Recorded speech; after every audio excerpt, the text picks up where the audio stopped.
Ladies and gentlemen, tonight's performance will include naked orchardists, surprise blackbirds, and a conversation on the sacred mundane. Here on Created Things. Ha ha ha ha ha ha.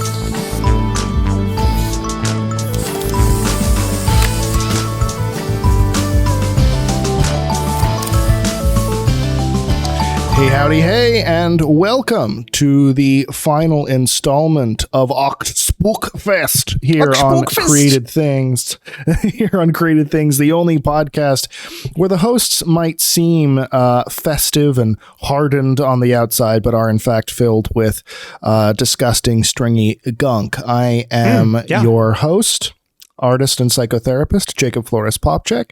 With me as ever is my good friend, medievalist and Catholic priest, Father Gabriel Toretta. How you doing today, Padre? I would say as full of interior gunk as always, but sometimes when I have a sinus infection, things really start to, I'm not going to carry on with this, but anyway, one of my best friends has this thing that he calls, well, it's the thing that everybody has, but he has a particularly horrifying name for it, which is that he calls it lung butter. Oh God, why would you even say that? Well, I wanted to say it out. You know what? I wanted to say it out loud. You brought up having a bunch of gunk inside, and I wanted to say the phrase lung butter on air. I'm surprised you didn't take the more moralistic, spiritual, we are all truly filled with gunk at the end of the day, and that's why we need Jesus approach. Why would I say that? I don't know, man. This is my moment to talk about lung butter. People want to talk about going to confession, like they should go to confession. That's awesome. Like that's but if they want to get an neti pot, they should get an neti pot. Yeah, exactly. I'm not gonna make that a part of Spooktoberfest. That's not spooky. That's just going to confession. But lung butter, that's spooky. Fair enough. Well, we have a confession, which is that we worked long and hard to set up an interview with a master pumpkin carver who will go unnamed for this final installment of our autumn series. I am he. Can I you're confess the master it? Pumpkin carver? Can I confess it? Hold on. Let me strip off my face off mask. Oh crap! That's actually on there. Crap. Anyway, maybe it's not me. If it's a face off mask, a la Nicolas Cage and what's his name, John Travolta. Something. John Travolta, then it is sewn onto your face. You can't just pull it off, right? Oh, crap, you're like right. That was plastic surgery. That's true. You're thinking of the much more Halloween appropriate Scooby-Doo, where at the end we pull off the mask and find it was Old Man Toretta the whole time. Hey guys. And I would have gotten away with it too if it weren't for you mangy kids. We could do a whole episode on Scooby-Doo. My wife and I have been binging like the original Scooby-Doo cartoons with Casey Kasem and everything. There it is, yeah. Because we love them vintage vibes. But instead, we wanted to do an episode on the art of pumpkin carving. We thought this would be a lot of fun. And unfortunately, our guest had something come up very last minute and was forced to cancel, which is very disappointing for all involved. But there's no more time. We have no more time before Halloween to record a fun final installment. So we thought, you know what?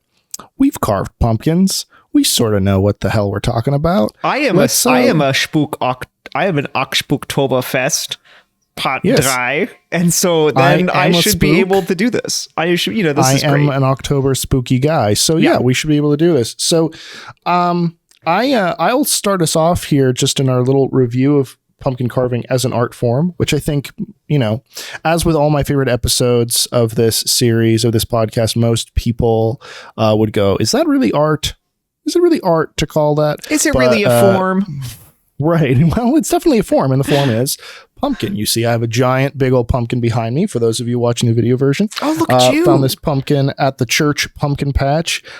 Truly the thickest, largest stem on any pumpkin I have ever seen.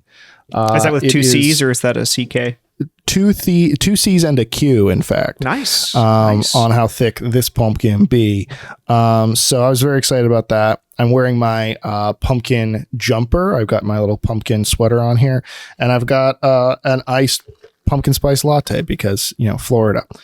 Oh yeah. Well, I just in case you didn't think that I was thematically appropriate, I am actually wearing my priest costume, which is also my actual priest clothing, which is also monk costume, which is also my actual clothing. But I'm also wearing a Jedi costume, which is a costume.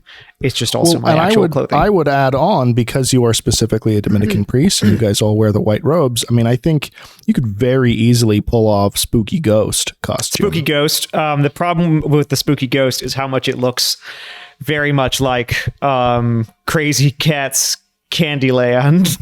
Right. Yeah. Yeah. That's not great. That's not great. Yeah. We have hoods, but we don't put them up in public. Let's put it that way.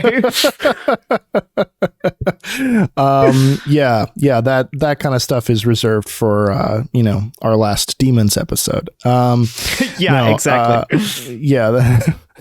Check that out if you don't know what I mean.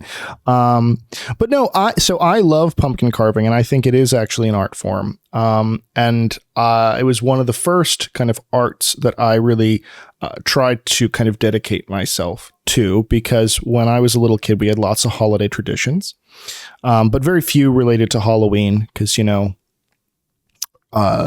early 90s Christians, right? And so we did a lot of fall stuff, not a lot of Halloween stuff. But I was big into Halloween because I was a spooky little creepy kid. And so I was always pushing to do more Halloween stuff. And one of our autumn traditions was to go apple picking every year at this really lovely orchard run by an old man named Jack. And it was one of our favorite traditions. We get big bushels of apples, and he sold unpasteurized cider and was constantly getting in trouble with the law for it. But unpasteurized cider is actually like way more delicious, as are most unpasteurized things. Hashtag hot take. Anyway, so after several years of cementing this tradition very deeply in our family's lore, poor Jack, he got upwards in age, and he decided to drive around our hometown in his pickup truck full of apples, just completely naked, to do his errands. Just forgot to put on clothes because he was old. Okay. I can't, and I feel like I can't be angry with him for that.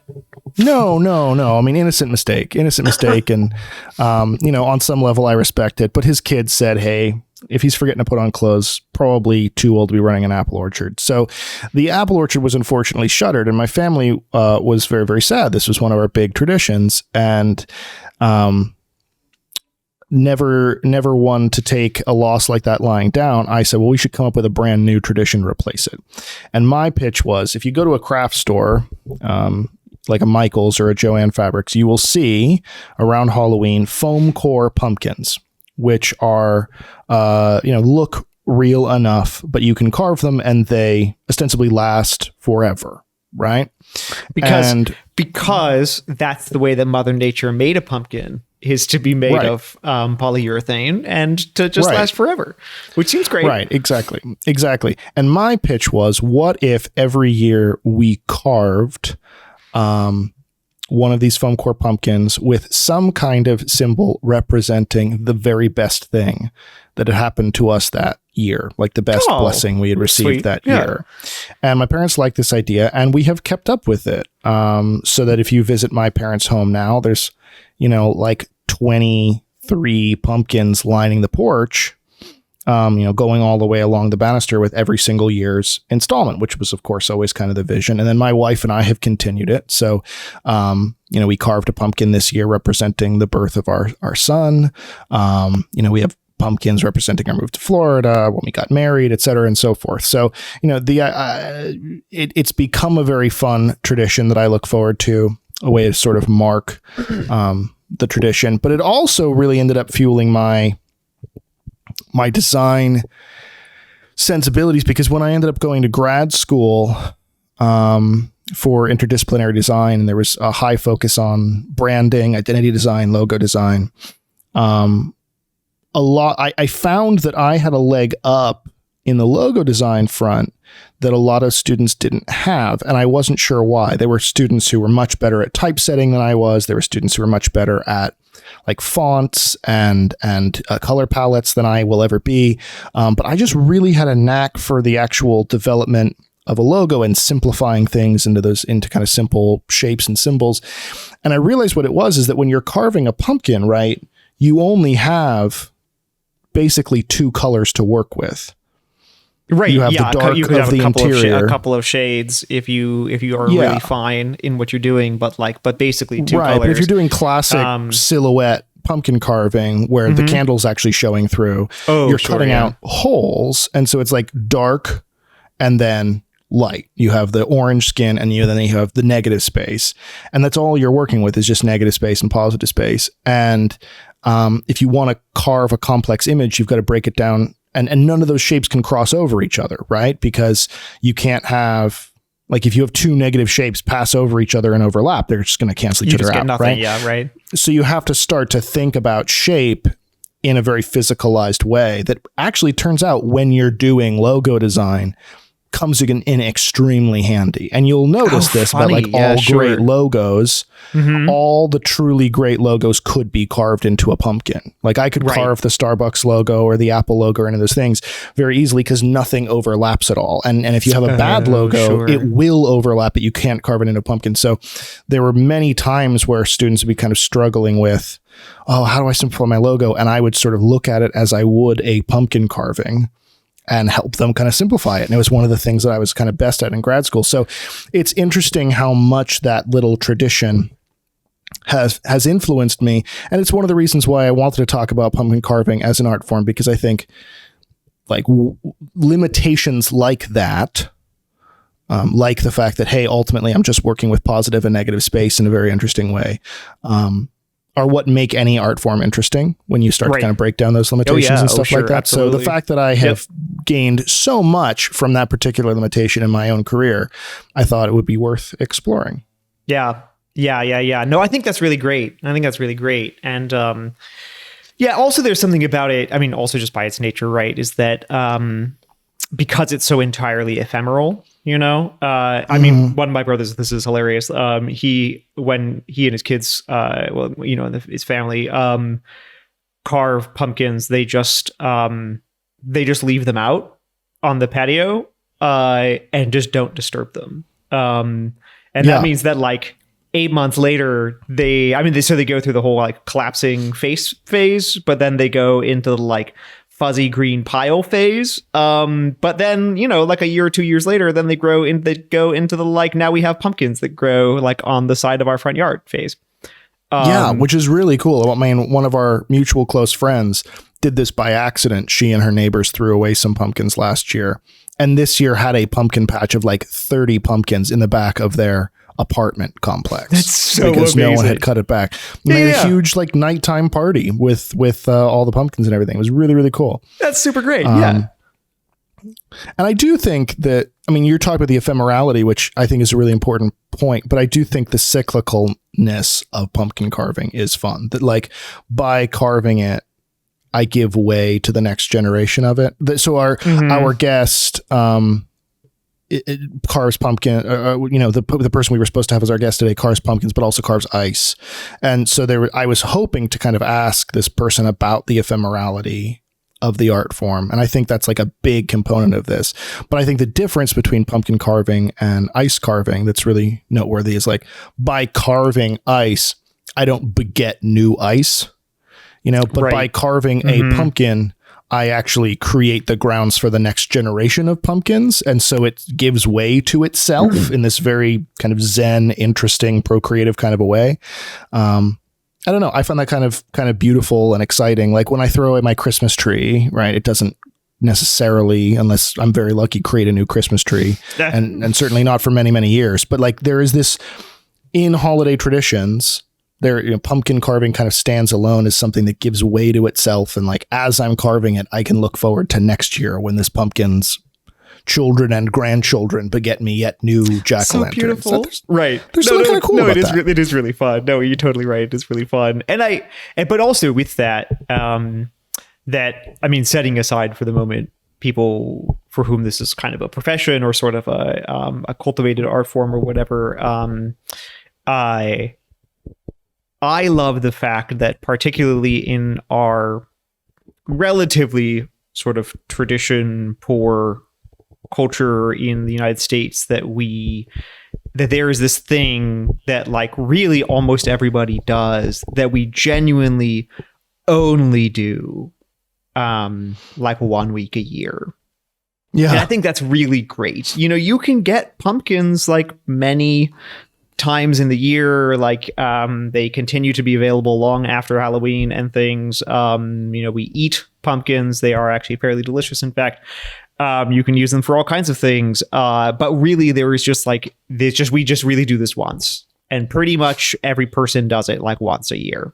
If you do it at all, unless it's like, well, you do one at school and one at home or something like that, which I think is really lovely. You know, I just think that there's a beautiful rhythm to that as well, that we don't do it like in September or in late in November or whatever, or any other random placement time when we find a pumpkin.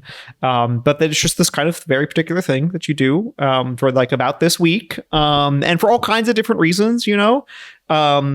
People, for all kinds of different reasons, like the fact that pumpkin carving can be sort of like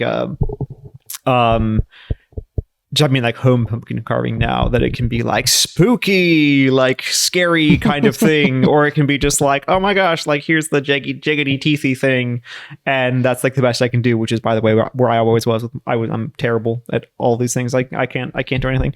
But yeah, so the jiggity teeth thing is like the best I could really shoot for. And then, but my next older brother could actually do a fair amount, and I was always impressed. So you know, there's just like a few set tropes that like anybody can do, which are really, really simple. And you think like, well, why do we still want to do it if they're always the same, you know, like if that's all we can do? But in the end, it's like somehow there's something special about like doing that thing again this year, even if literally all I can do is kind of carve the jaggedy smile face with the eyes, and like that's it. And it was fun, and it was good to do this year. And I made a giant mess at the kitchen table, and it was worth it.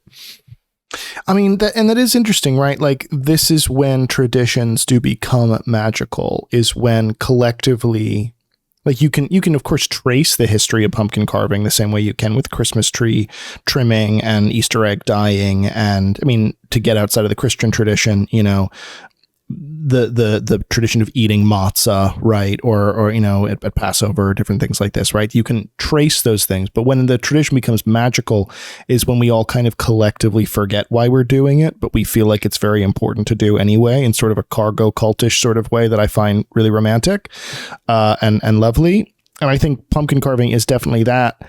But again, where it sets itself apart from tree trimming, Easter egg dyeing, snowman building. I mean, I already mentioned how it begets itself in a really cool way. But as you're talking about it, from a purely artistic standpoint, correct me if I'm wrong here. Maybe my mind is just skipping over a very blaring, obvious example. But like, this is maybe most people who are not working in the arts. I'll say that, little a positive. Maybe this is most people's only annual exposure to subtractive art, right? Because with a Christmas tree, I'm adding things to it. With a snowman, I'm adding things to it. With Easter egg dyeing, I'm painting on the surface of the egg. I'm adding things to it. You know, these are all additive art forms, additive sculpture, additive decoration. If we're just defining these things as art forms, which I think, you know, obviously loses some of the romance to do that, but you know, follow me. With pumpkin carving as a form of sculpture where you're carving away, that's not a muscle in the human brain that most of us not working in the arts are forced to utilize very often. Right. And I think that's kind of interesting that it's exposing that is this one sort of way a year that we all mutually agree to expose ourselves to a completely atrophied creative muscle.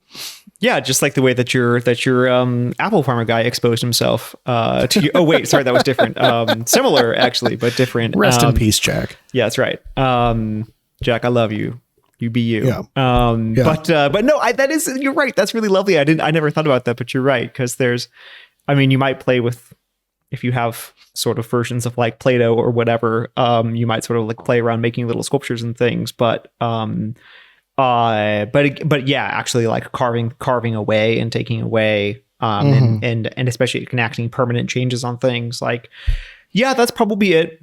I can't immediately think of anything else that we would do that's like that. Yeah, that's so fair enough. I follow a wood carver, Rob Kinnaman, who I would love to actually get on this podcast at some point. He was a wood carver who basically anything that looks like it's carved out of wood in sort of a folk art kind of a way at the Disney parks, he did it, and he taught himself how to do it with a chainsaw and like cut off 2 of his fingers, and he has no training at all, but he like figured it out on the ground. Really amazing guy. And he's always talking about this, that like most people's exposure to sculpture is additive sculpture. So I'm piling on clay, I'm adding more Play-Doh to the thing, and I'm building up from zero. But most people don't any longer have any primary exposure to subtractive or reductive sculpture where I'm carving away marble or wood or stone, or in this case, pumpkins. And that is cool that we're just kind of like weirdly all mutually agreeing to, again, stretch that creative muscle once a year for no reason other than it kind of feels festive to do it. And I feel like I'm supposed to. And like, why not? Yeah, that's right. That's right.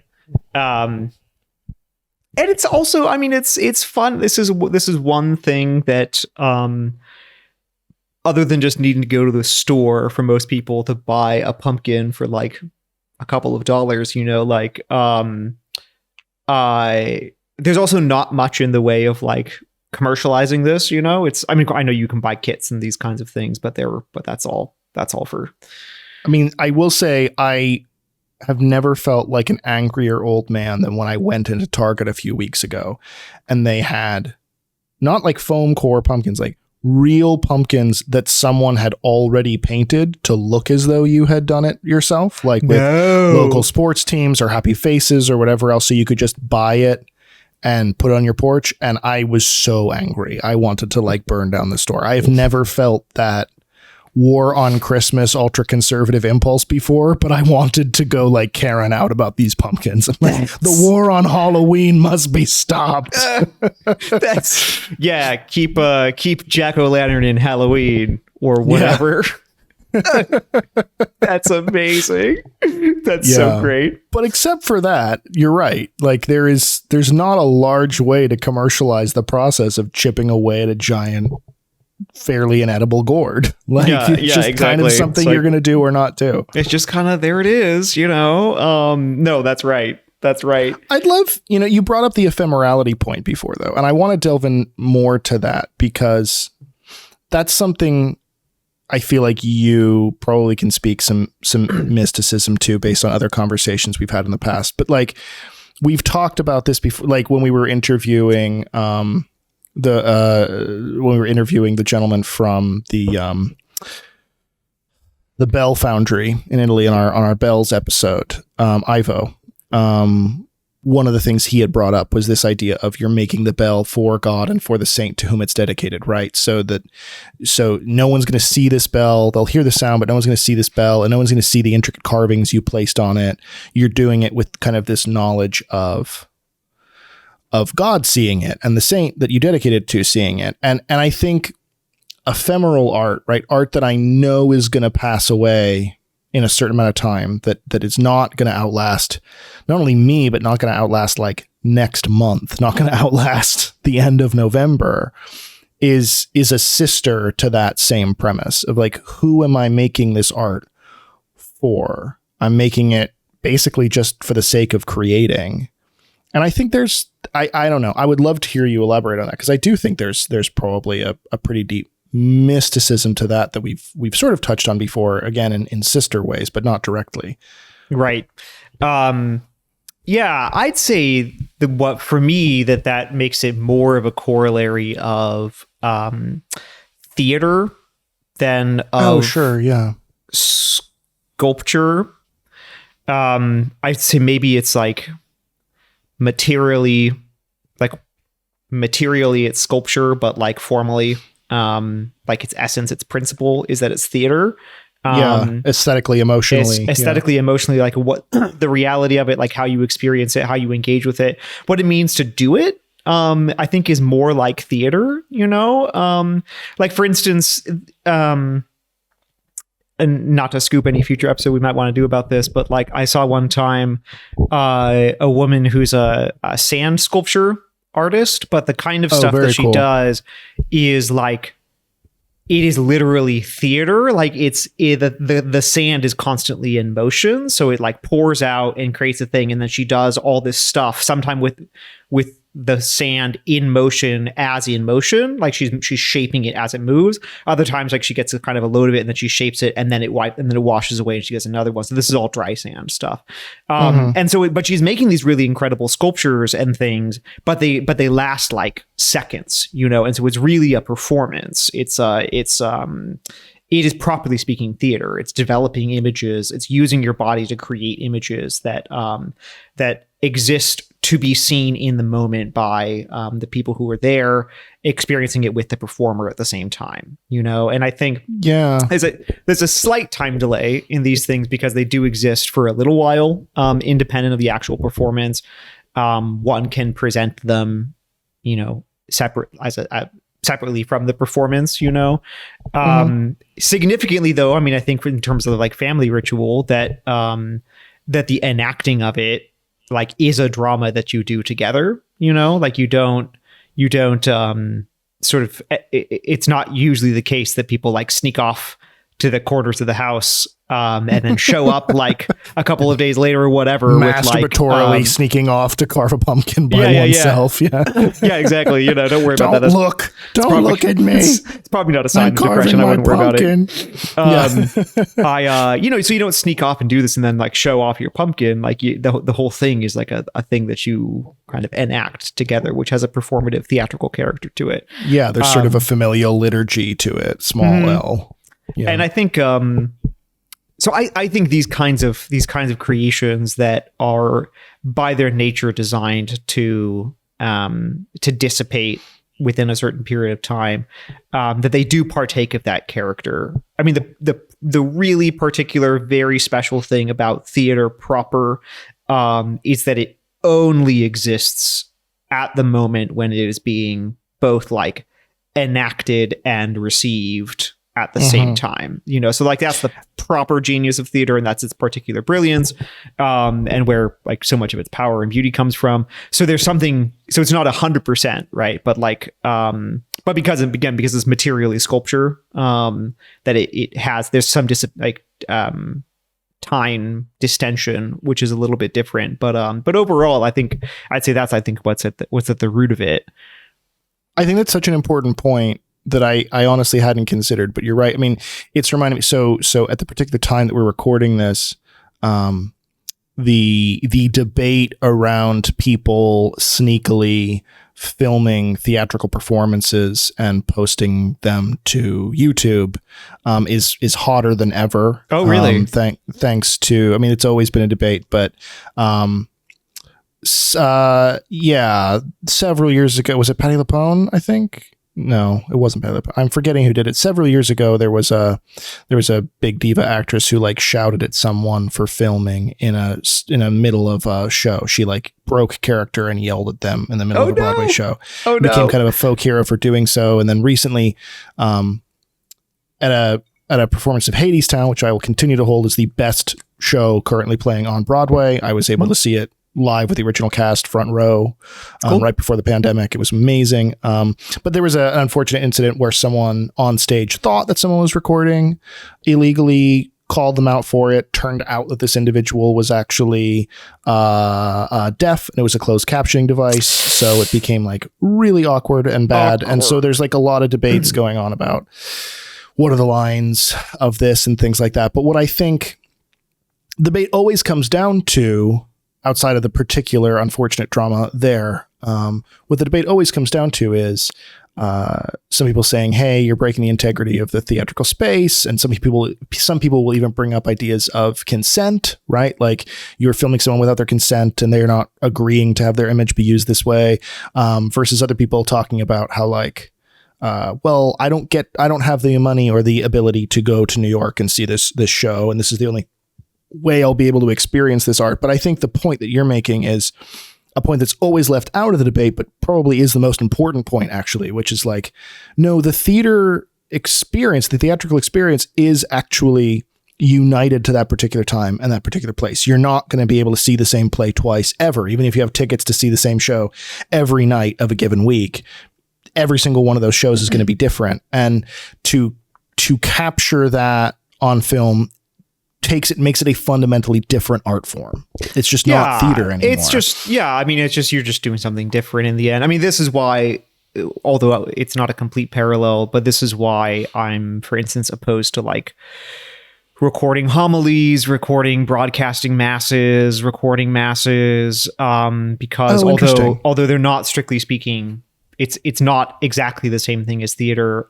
There is this really critically important thing about them that they exist at the moment that they are being done, that everyone there is in the liturgy together, celebrating the liturgy together, and that is not a spectator sport, that is a thing that everyone at the liturgy is doing together, that like preaching is a thing that takes place like between the people who are there, that it's not just like me talking and you listening, that it's something that happens between like real preaching. I mean, preaching really is what it's supposed to be. Like it's something that happens between us, and that like happening between us is something that like as a preacher I have to take account of. Otherwise I'm just talking. I'm not really preaching. And so I just think that like, while there can be certain circumstances where one, for personal reasons it will be very helpful to hear this thing again or read this again or whatever. So like a wedding or funeral homily, sometimes people will do those things. But I'd say in general principle, this is why I'm opposed to it, is because it's just that's not the structure of the art form, that the structure of the very nature of the thing is, part of its beauty lies in its being, to take a Heidegger thing, is its being in time, that it is in time and it passes away in time because it happens, with the people who are there. So like personally, in terms of like the theater and thing, I would say actually like, yeah, I mean, it's stupid, but I confess I don't think I would really freak out about it, because it's just like, well, if you want to make a hash of this thing, if you want to take this intentionally ephemeral thing and turn it into like alchemically turn it into something fundamentally different and experience it in a lesser capacity, knock yourself out, I suppose. Yeah, but but it's just like, if you're just know what you're doing. Just know what you're doing, and like if you're a perfectly well person, who just like, it's 2020, it's like hot, late, steaming 2022, and you're like still watching YouTube masses or live streaming masses or whatever, like, don't kid yourself. Like, you're not living as a Catholic. Just get over yourself. Like this is something else now. Like you're just doing something else. And in weirdly the same exact way that like if you're buying a pre-painted pumpkin from Target, you're living out the liturgy of a holiday. And I not to artificially segue back into the actual pumpkin thing. No, I want to as well. No, yeah. but I think you're pointing out something really. So as a therapist, I work with a primarily Catholic clientele, and the organization I work with has an outreach called Catholic Home, HOM. It's an app. You can download it, and it's got lots of exciting ways, many of which I did the graphics for, to kind of engage in what they call the liturgy of your domestic church, which is this idea that those kind of seemingly mundane things that I'm doing with my wife and my kids throughout the day that bond us in relationship, that I could just do to kind of get them done because they're obligatory, are actually small L liturgy that bond us together, that bring us closer to God, that make life more mystical and are ultimately the bedrock for the warmth in any relationship and the warmth in our relationship with the divine. And, there's a lot to that. Pope Francis has talked a lot about this, and JP2 talked a lot about this, and other saints, Don Bosco and things like this. But I mean, I think pumpkin carving is a really good example of what we mean when we talk about small L liturgy, where it's something you could say like, oh, this is just this dumb thing that I'm doing with my kids.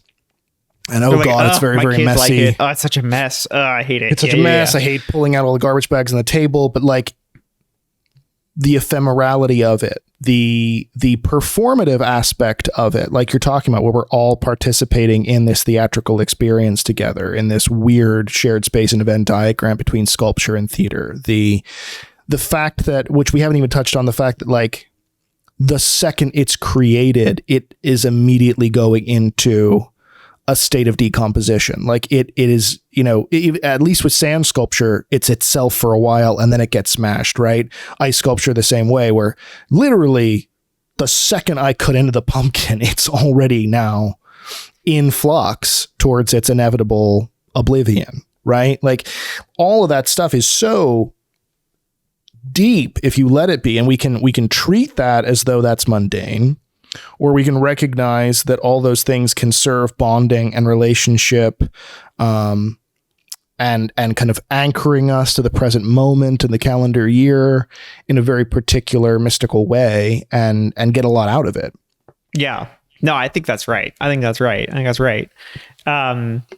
Yeah. And also, I mean, there's something that's delightful about it, right? Because fundamentally it is food, right? Like it's a food item. I mean, I think that's something that also that's really special about those. Now you do with Christmas egg, with Easter eggs too, Christmas which is really eggs? fun. Christmas eggs. Even as a person, My favorite tradition. My favorite is Christmas that egg of the tradition. Christmas egg. It's that it's food, it's so delightful that you take this thing that's food and then you make it fundamentally unfood. I mean, people will like then do something with the pumpkin afterwards, but like fundamentally you make it unfood, and like that's the fun part about it. And I think that's really great. This is one I did want to bring up a little historical note about. I was thinking like, what are historical kind of parallels that I can think of? So like, I'm going to be totally frank. It never even crossed my mind to like look up the history of pumpkin carving. So if, gentle listener, if you were looking for that, look somewhere else. That's what YouTube is for. Anyway, Father Gabriel didn't do his gosh darn job this week. Yeah, you shut up. You just get me a beer. You didn't pull out what some obscure 9th century German bishop said protesting about pumpkins as being too carving. Like yes, exactly. Jansenistic or something. Yeah. Yeah, exactly. It's the 9th and the 18th century at the same time. Don't worry about it. It's cool. But yes.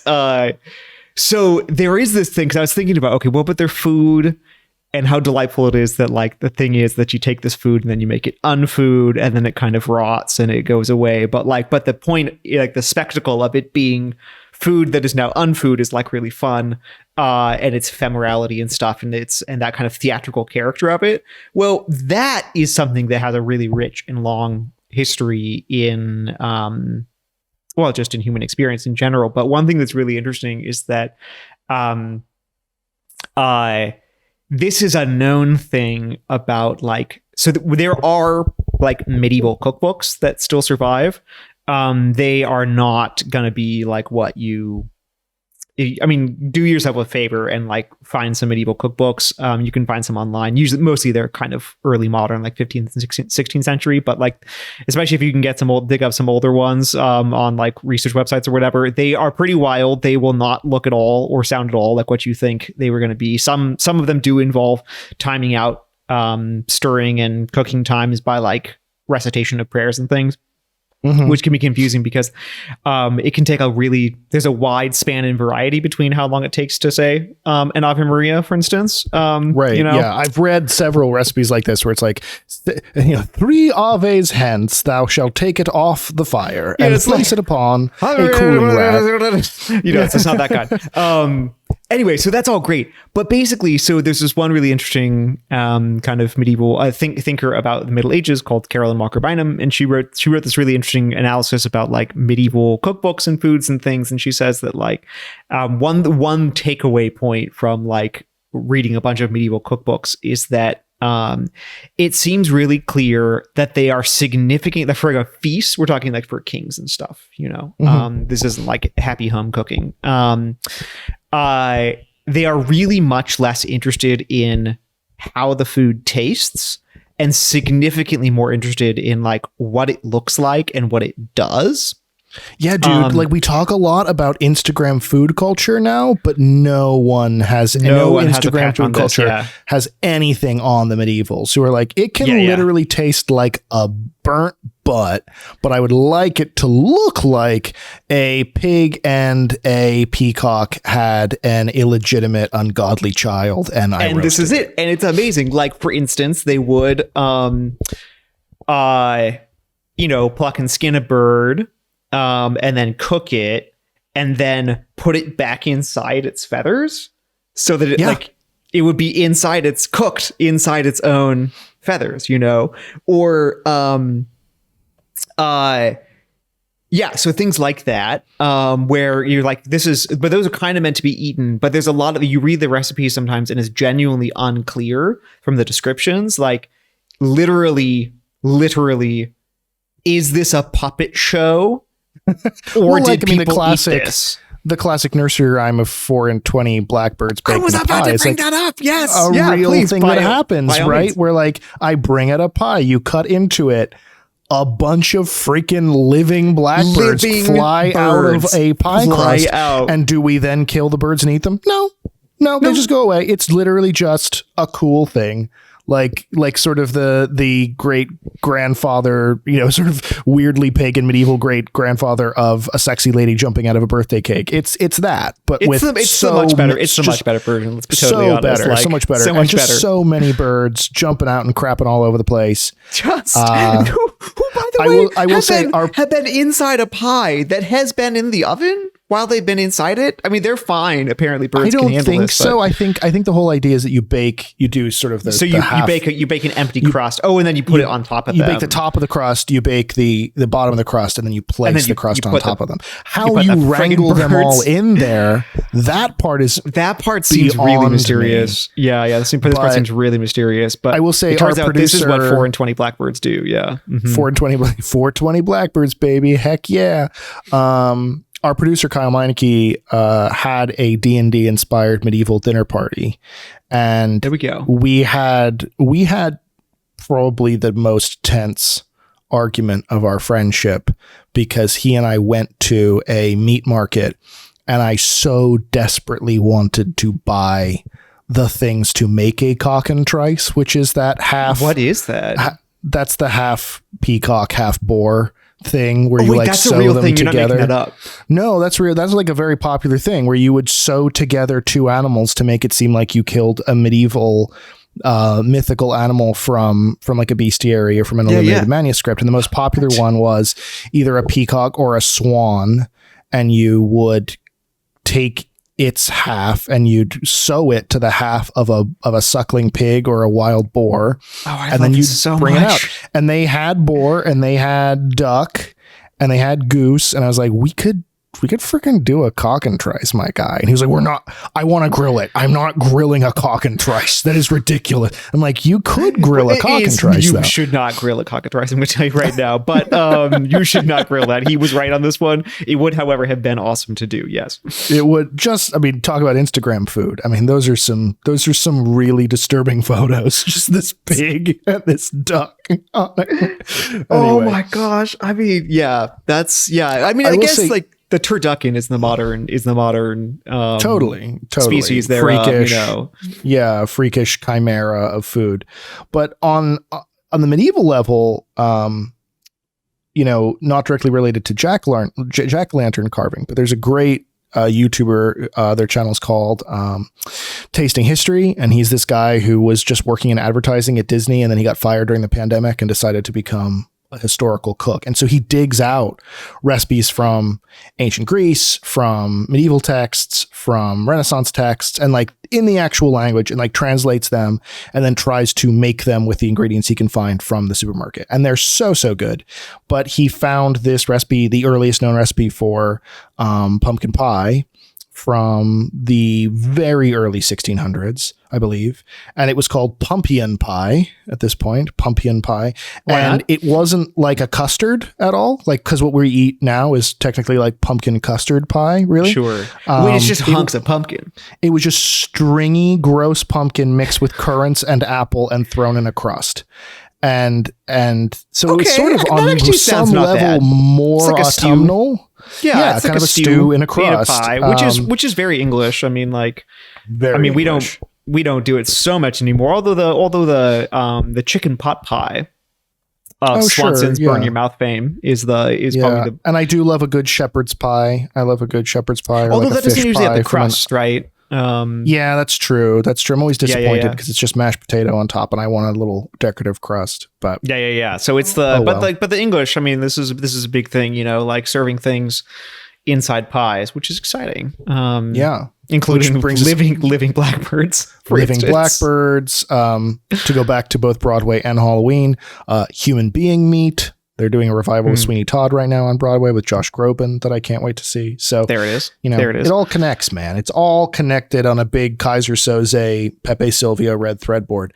On the history thing, though, I do think you make a good point about food and food stuff being used as non-food stuff being an important part of tradition. Because I didn't look into it for this episode. This is just something I knew already, but most people, I think, are at least tentatively aware that jack-o'-lantern carving only became pumpkin carving when immigrants came to the United States.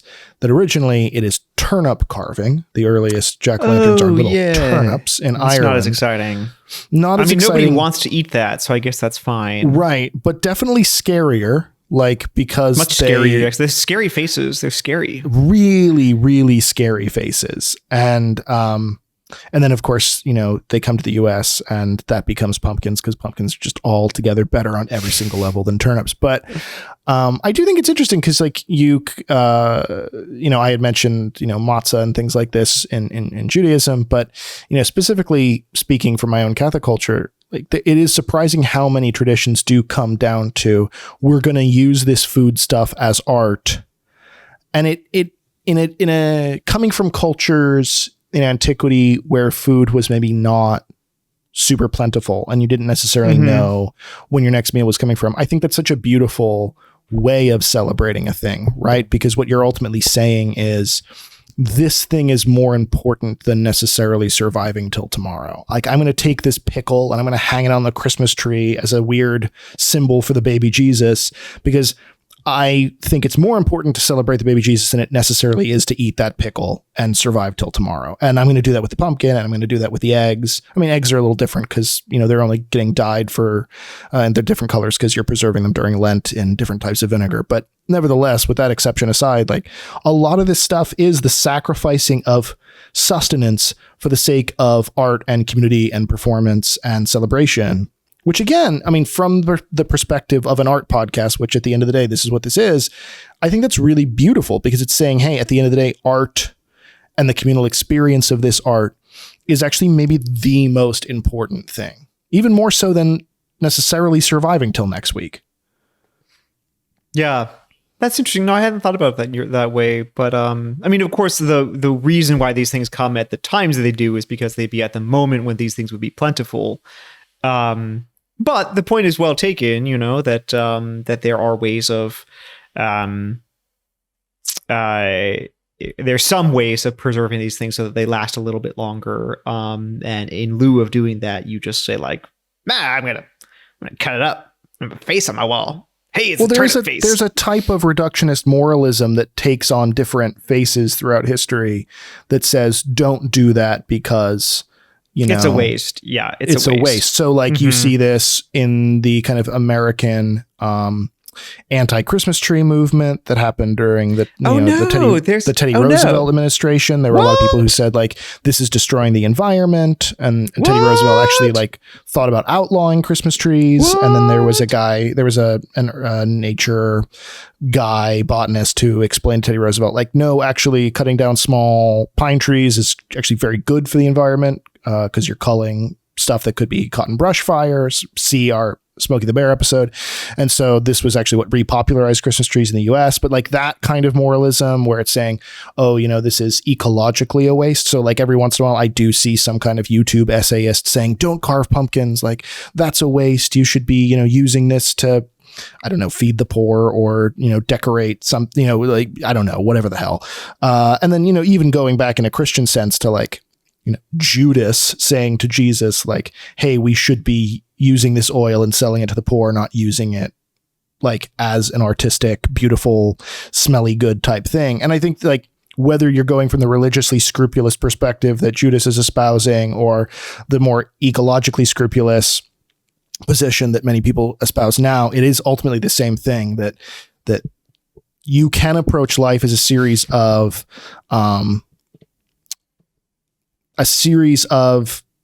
sacrifices where I'm sacrificing joy for the sake of prolonging a thing and being very measured and being very puritanical that way.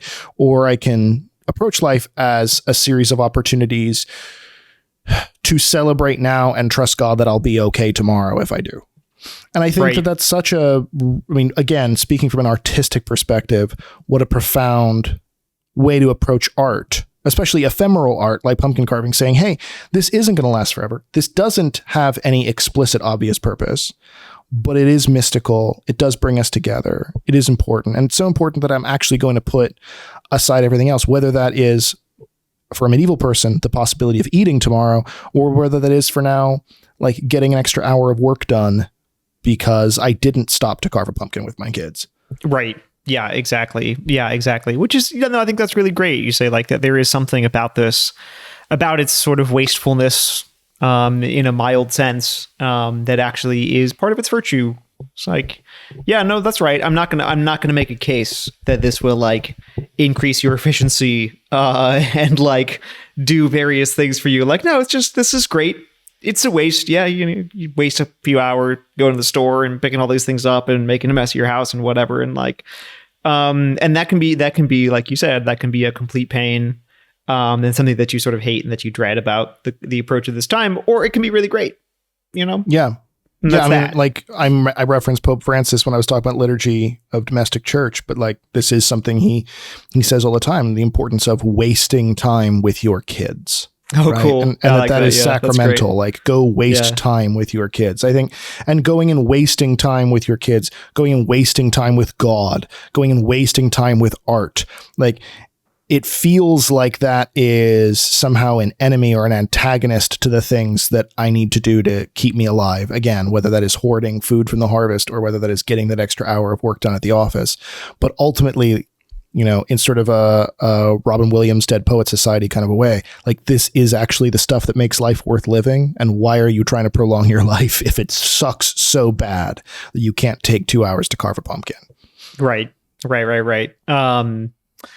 No, I think that's really right. I mean, I certainly know this is easy for me to get caught up in as particularly right at this moment in the kind of graduate student-y mode, is because like there is always significantly more to be done, and so like my life is pretty kind of regimented, scheduled out to make sure that I don't like, there's always more to be done, but at the same time I could also just like watch Netflix for 2 weeks and like nobody would know. And like, so I need to have like a pretty set schedule to keep myself actually working. But then also there's always more to be done. And so there's also the sense of like, oh, I shouldn't like go do X, Y, and Z because like, I got stuff to do or whatever. But like, sure. I feel like I didn't exactly see that this conversation was going to go in this direction, but I'm really glad it did. Because in part, it makes me feel better about my decision to just like go buy a bunch of opera tickets today, which I did. Good for you. I looked at this and I was like, I don't really know that I can afford to go to these operas, but also can I not afford to go to these operas? And so I'm going. Right. That's exactly it. Like, I don't know if I can afford to take the time this weekend. I'm in the middle of a rebrand project. I'm in the middle of like, I have don't change your brand, Jacob. You're beautiful as you are. Me. I'm rebranding another company, and then I'm doing like several pieces of concept art for like a theme park attraction that will be able to be like public next year sometime, and I'm illustrating a kid's book, and then I have clients to see and this podcast to do, and it's like very easy to say. I mean, I literally think we carved pumpkins as a family like at 10 p.m. on Sunday night, but it was still That's brutally awesome. important to do that. And I felt so good after, like, I literally was in a better mood than I've been in for like 3 or 4 weeks, because I took the time to bond, to engage in art for art's sake, to engage with beauty for beauty's sake, to not put stock in something because it's going to last, but to put stock in something because it is ephemeral and it is beautiful, and that's enough. And it's not just going to bear pumpkin seeds and new little baby pumpkins next year. It bore positive psychological and spiritual fruits in me right away. So with that in mind, I hope you guys will give yourselves permission to engage, if not in pumpkin carving, and hopefully you will do pumpkin carving, but also in all sorts of ephemeral art for art's sake, beauty for beauty's sake, and relationship for relationship's sake, because as we've been saying this episode, that is ultimately what it's all about. So go get ephemeral, go get mystical, and go forth and create cool things. Happy Halloween.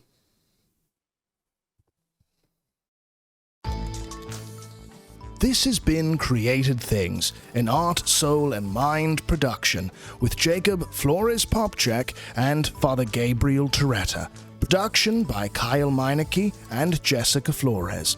Theme song by Federico Carranza. For more on the podcast and on its hosts, visit artsoulandmind.com.